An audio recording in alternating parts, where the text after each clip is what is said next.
2차 방정식의 근과 계수의 관계입니다. 2차 방정식에서 얘들아 두 근을 우리 근의 공식을 가지고 직접 구할 수 있었거든요. 근데 이제 만약에 두 근을 직접 구하지 않고 혹시 합이나 곱을 구하라고 하면 얘를 굉장히 계수만으로 이거를 알아낼 수 있다라는 내용이거든요.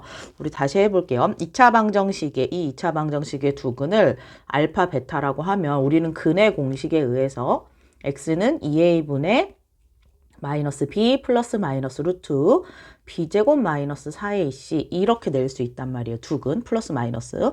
그러면 이때 이 두 근을 합하면 어떻게 되겠느냐거든요. 그래서 만약에 알파 플러스 베타 여기에 있는 이 근을 하나는 알파 하나는 이제 베타라고 하면 얘네를 이제 더해보자 그런 얘기거든요. 더해볼게요. 제가 알파를 2a분의 마이너스 b 플러스 루트 b제곱 마이너스 4ac라고 두고 알파를 베타는 부호 반대로 2a분의 마이너스 b 플러스 마이너스 루트 b제곱 마이너스 4ac 이렇게 두겠다는 말이에요. 그러니까 2차 방정식의 두 근을 근의 공식으로 플러스 마이너스로 해서 두 개를 구할 수 있는데 이 두 근을 실제로 더하면 어떤 결과가 나오겠느냐죠. 자, 더해보면 여기 보면 이쪽은 이 루트 쪽에 있는데 한쪽은 플러스고 한쪽은 마이너스다 보니까 없어져요. 너무나 깔끔하게. 그래서 2a분의 마이너스 2b 이렇게 되더라고요. 자, 그러니까 여기 약분할 수 있어요. 그래서 더하면 마이너스 a분의 b라는 되게 깔끔한 식이 나오더라. 얘네가 두 근을 직접 구하지 않고 합만 구하라고 하면 이 2차 방정식의 계수의 조합만 가지고 뭔가 결과를 얻어낼 수 있다가 근과 계수의 관계의 유용한 점입니다. 곱해볼게요. 똑같이. 이번에는 2a분의 마이너스 b 플러스 루트 b제곱 마이너스 4ac 얘가 알파라고 할게요. 그 다음에 곱하기니까 우리 그대로 2a분의 마이너스 b 마이너스 루트 b제곱 마이너스 4ac 이렇게 곱할게요. 이제 곱하기니까 분모는 4a 제곱이 됩니다. 분자는 잘 보니까 마이너스 b 똑같고 여기 똑같은데 뿔마 차이야, 뿔마. 무슨 공식 써야 돼요? 네, 합차 공식 쓸게요. 그래서 마이너스 b의 전체 제곱이니까 b제곱이 될 거고 여기서 전체 제곱하면 루트 벗겨질 거니까 마이너스 하고 루트 벗겨졌으니까 b제곱 마이너스 4ac라는 공식이 나와요. 그러다 보면 여기 b제곱이 없어지면서 이제 4a 제곱분의 4ac 플러스 4ac요. 마이너스 만나면서 그러다 보니까 4가 약분이 되고 a도 하나씩 없어져. 그러다 보니까 a분의 c가 나오더라 라는 식이 나오더라. 너무너무 중요합니다. 근과 계수의 관계가 중요한 이유는 실제 근을 구하지 않고도 두 근의 합과 곱은 이 A, B, C의 계수 나와 있는 방정식만 보고 바로 값을 얻어낼 수 있다는 엄청난 장점이 있는 거거든요. 그래서 여러분들이 해야 하는 것은 공식을 알파 더하기 베타는 마이너스 A분의 B가 되고 알파 베타는 A분의 C가 되더라 라는 공식이에요. 엄청 중요해요. 무조건 하셔야 되고 하실 수 있어야 돼요. 자, 그런데 요렇게 해볼게요. 이번에는 만약에 그러면 x제곱 마이너스 3x 플러스 1은 0에 두 근이 있어요. 그럼 두 근의 합을 구하세요 라고 하면 나는 예전 같았으면 두 근을 직접 근의 공식으로 구한 다음에 직접 더했을 텐데 그럴 필요가 있다 없다? 없다. 네, 마이너스 a분의 b니까 여기 이 앞에 계수들만 보겠다 그거거든요. 그래서 답이 3. 요렇게 바로 낼 수 있어야 돼. 마이너스 a분의 b니까 알파 베타는 a분의 c니까 얼마? 1 이렇게 낼 수 있어야 된다입니다. 아셨죠? 자, 여기서 다시 한번 해볼게요. 아까 선생님이 알파 플러스 베타는 마이너스 a분의 b야. 알파 베타는 a분의 c야. 여기까지 했단 말이에요. 자, 그런데 우리 보통 교과서나 문제집에는 두 근의 차에 대해서는 나오지 않거든요. 사실 왜 두 근의 차에 대해서는 나오지 않냐면 만약에 문제에서 알파 마이너스 베타를 구하세요 라고 하면 이제 여러분들한테 이렇게 그러니까 이걸 직접 구할 수 없으니 이 녀석의 제곱으로 구해야 되겠다라는 생각을 하고 이 식은 알파 플러스 베타 제곱에 마이너스 얼마예요? 4알파 베타니까 나는 지금 알파 플러스 베타랑 알파 베타는 아니까 여기 구하고 여기 구해서 대입해가지고 결국엔 이 녀석을 구할 수 있게 만드는 방향으로 설명을 합니다. 실제로는요. 네, 너무 좋은 방법이에요. 그리고 고1 교육과정에서는 이렇게 식을 변형하는 거, 이 부분도 되게 중요한 과정에 속하기 때문에 두근의 차의 공식을 따로 배우지는 않고 합하고 곱만 가지고 이제 여러분들한테 설명을 해요. 근데 선생님은 두근의 차 공식도 한번 해보려고 합니다. 왜냐하면은 가끔, 저도 이제 선생님도 문제 풀잖아요. 네. 근데 저도 문제 풀 때 가끔 두근의 차 공식을 이용할 때 굉장히 속도를 빠르게 낼 수 있는 문제들이 간혹 존재해요. 물론 아무리 그래도 이 지금 하고 있는 속도와 그렇게 차이가 나지 않을 수도 있지만 여러분들이 저는 외울 수 있다면은 한번 해보시는 것도 좋다고 생각해요. 그래서 자기가 선생님 저는 좀 용량이 되고 컨트롤이 잘 됩니다 하는 친구들은 두근의 차 공식까지 한번 외워보는 걸로 할게요. 알파 마이너스 베타에서 알파는 아까 말한 대로 2a분의 마이너스 b 플러스 루트 b제곱 마이너스 4ac 이렇게 되고 빼기 2a분의 마이너스 b 마이너스 루트 b제곱 마이너스 4ac 얘가 두 번째 근이에요. 근데 빼기는 아까랑 다르게 어느 쪽이 문제가 되냐면 오히려 이 마이너스 이 b 쪽이 사라지고 이 루트 쪽이 살아남는다는 거죠.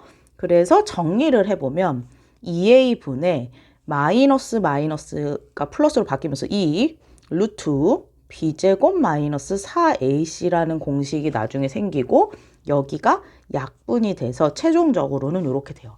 다만 중요한 것은 두근의 차는 얘들아 여기서 알파가 큰지 베타가 큰지 알 수 없는 일입니다. 그리고 복소수인 경우도 사실은 차라는 개념이 좀 문제가 있을 수 있어요. 그래서 반드시 두근의 차에서는 절대값을 씌워준 공식으로 이해를 하셔야 돼요. 절대값을 씌워준 공식. 그래서 최종적으로 정리하면 두근의 차는 알파 마이너스 베타는 절대값 a분의 루트 b제곱 마이너스 4ac가 되더라.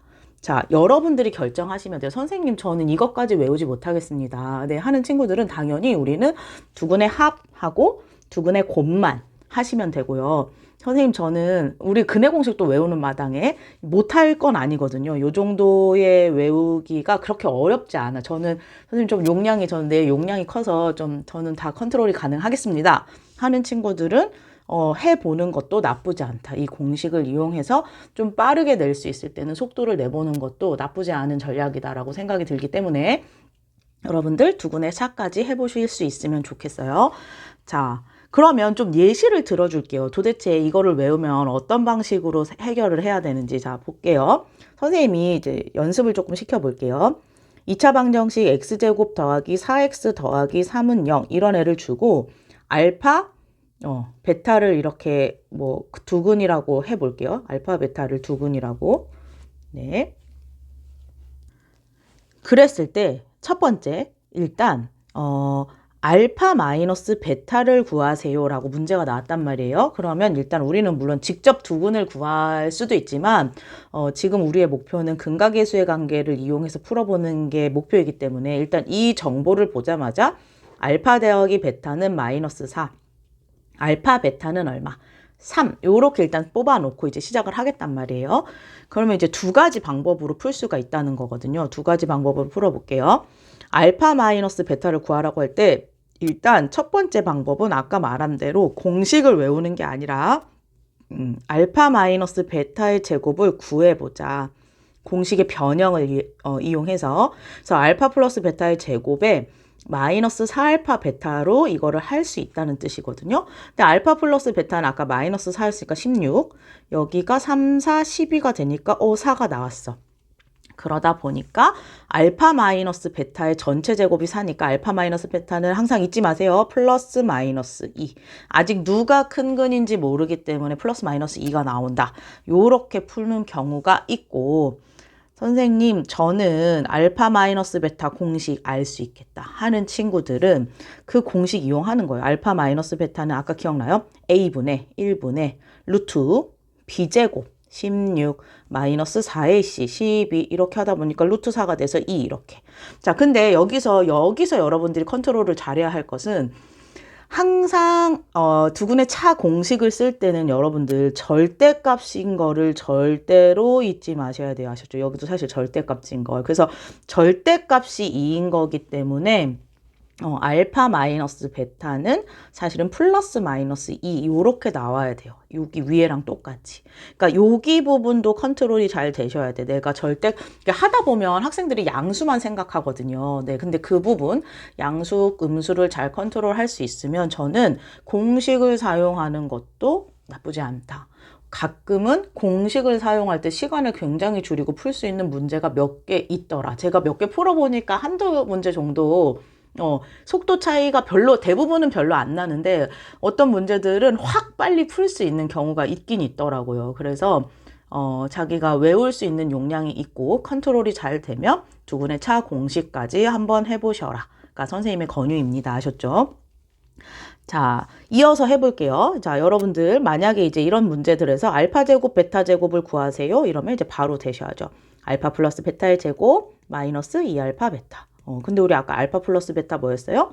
네, 올라가 볼게요. 마이너스 4였고 알파 베타 3이었죠. 그러니까 16에 마이너스 6 해서 답이 얼마? 10 요렇게 푸실 수 있어야 되고 세 번째 알파분의 1, 베타분의 1 이런 식으로 근과 계수의 관계에서 근의 합, 곱을 이용한 공식들을 해결하는 문제들이 나오니까 여러분들 이 공식을 잘 이용해서 이 식을 변형해서 풀 수 있는 문제. 어쨌든 목표는 합의 형태, 곱의 형태로 만드는 게 핵심입니다. 아셨죠? 그래서 통분해야겠네요. 알파, 베타, 알파 플러스 베타. 근데 우리 아까 알파, 베타 뭐라고 했어요? 알파, 베타 마이너스 3, 알파 플러스 베타 마이너스 4라고 했으니까 마이너스 3분의 4. 이런 식으로 푸실 수 있으시면 됩니다. 아셨죠? 네, 잘하셨어요. 그래서 결론은 두근의 합이랑 곱은 무조건 하셔야 되고 추가적으로 두근의 차 공식을 하실 수 있다면 하시면 좋겠다. 얘는 절대값 a분의 루트 b제곱 마이너스 4ac가 나온다. 짝수인 경우는 b'제곱 마이너스 ac로 하시면 됩니다. 아셨죠? 그래서 저는 컨트롤이 가능하겠다 하면 두근의 차 공식까지 한번 외워보시는 걸로 하세요. 아셨죠? 자, 넘어가 보겠습니다. 반대로 이번엔 두 수를 근으로 갖는 2차 방정식이에요. 두 수 알파, 베타를 근으로 갖고 x제곱의 개수가 1인 2차 방정식을 반대로 세팅하는 연습을 하시는 거거든요. 근데 여기서 보면 얘들아 x제곱의 개수가 1이니까 당연히 x제곱 이렇게 될 수밖에 없어요. 근데 우리 아까 어떻게 했어요? 두근의 합이 마이너스 a분의 b였으니까 두근의 합에 대한 내용이 1차 항의 개수로 나오셔야 돼. 이렇게. 그죠? 그 다음에 두근의 곱이 a분의 c였으니까 두근의 곱이 요렇게 세팅이 되셔야 돼. 상수항에. 이해되세요? 여기가 합 부분. 그 다음에 부호 바꾸고 여기가 곱 부분. 이렇게 세팅하실 수 있으면 된다. 실제로 사실은 우리 두 수를 근으로 갖는다고 하면 여러분들 보통 2차 방정식에 근을 갖는다면 x-알파, x-베타는 0 이렇게 세팅할 수 있잖아요. 그거 전개한 게 이 식이다. 그 얘기거든요. 자, 무슨 얘기냐면 자, 우리가 역방향을 하는 거야. 지금 하고 있는 건 역방향이에요. 만약에 예를 들면 마이너스 3하고 4를 근으로 갖고 개수가 1인 2차 방정식 구하세요. 이러면 이제 여러분들은 x제곱 개수 1이니까 그 다음 두근의 합 얼마예요? 1이죠. 거기 부호 반대로 1차 항개수 마이너스 x 두근의 곱 얼마? 마이너스 12를 세팅하실 수 있으면 된다. 이렇게. 그 얘기예요. 아니면 이렇게 하실 수도 있어야 되죠. x 플러스 3, x 마이너스 4, 그 녀석 전개한 게 이 녀석과 일치합니다. 역방향을 하시는 거야. 아까는 여러분들이 이 식을 보고 두근의 합이 얼마야, 두근의 곱이 얼마야 라고 했다면 이제는 두 근을 보고 2차 방정식을 합과 곱의 형태로 바꿔서 세팅을 하실 수 있느냐 그 얘기입니다. 아셨죠? 네, 그렇게 세팅하실 수 있으면 돼요. 네. 오늘은 일단 여기까지 하겠습니다.